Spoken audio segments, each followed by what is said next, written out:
इमरान को किसी नए सेल या बैरक में मुंतकिल नहीं किया गया। जेल मैनुअल के मुताबिक तमाम सहूलतें दस्तयाब। इमरान को किसी नए सेल या बैरक में मुंतकिल नहीं किया गया। वो बदस्तूर अपनी जगह पर रह रहे हैं। अडियाला जेल के सुपरिटेंडेंट गफूर अंजुम की जंग न्यूज से खुसूसी गुफ्तगू। गफूर अंजुम ने कहा कि उन्हें हस्बे साबिक तमाम सहूलतें दस्तयाब हैं। अडियाला में आराम और आसाइश के बारे में उन्होंने कभी कोई शिकायत नहीं की। शौकत खानम के डॉक्टरों ने जेल में आकर उनके दांतों का मुआयना करके अद्वियात दी, जिनसे वो रूबा सेहत हैं। जेल में आने के बाद उन्होंने अपनी बवासीर या ऐसी किसी दूसरी बीमारी की शिकायत नहीं की। वो कमोबेश 3 घंटे की सख्त वर्जिश करते हैं, जिसमें कोई खलल नहीं आया। उनकी सेहत के हवाले से कयास सराइयां बेबुनियाद हैं। जेल के अमले को ताकीद है कि हर कैदी के साथ हुस्ने सलूक का मुजाहिरा करें। इमरान खान को कैद तन्हाई में रखने और सेहत के बारे में अफवाहें सरासर झूठ हैं। मुलाकातें खुलेंगी तो ये झूठ भी साबित हो जाएगा। अडियाला जेल के सुपरिटेंडेंट गफूर अंजुम ने कहा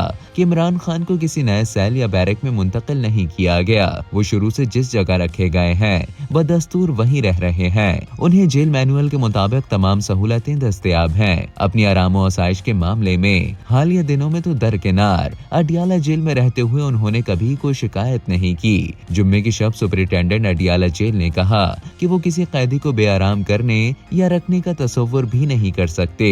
उन्होंने वाजे किया कि वो इस जेल के सुपरिटेंडेंट ना तो किसी की सिफारिश पर लगे हैं और ना ही उन्होंने इसके लिए कोई भी दरखास्त की है। गफूर अंजुम ने बताया कि इमरान खान ने दांतों की तकलीफ के सिवा किसी आर्जे की कोई शिकायत नहीं की। दांतों के मुआयने के लिए शौकत खानम के अस्पताल के डॉक्टरों ने उनका मुआयना किया था, जिनकी तजवीज करदा अदविया फराहम कर दी गयी, जिसके बाद वो रूबा सेहत हैं।